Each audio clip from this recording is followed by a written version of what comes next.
palakasan mo. Good day to you, Miss. How are you today?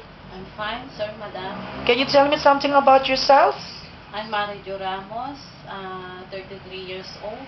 I blessed one children, high school graduate.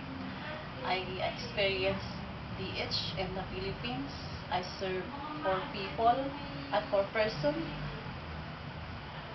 So, why you did not renew your contract with your previous employer? because I work abroad, sir, madam. Then, so, what is your idea, or what is the most important things in taking care of a baby or children for you?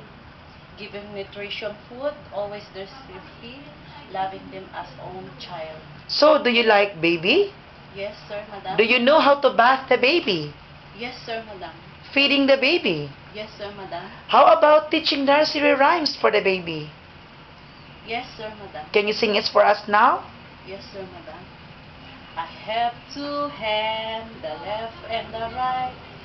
Clean up, hold and up high, so clean and bright.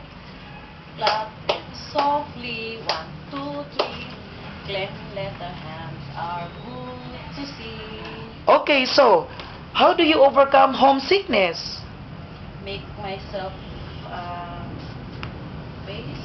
Okay, so you will make yourself busy at work? Yes, sir, madam. So, what is your last message to your future employer? Sir, madam, I promise hardworking and I promise 2 years contract experience. So you promise to finish your contract with 2 years? Yes, sir, madam. Okay, so since you are married, who will taking care of your baby or children?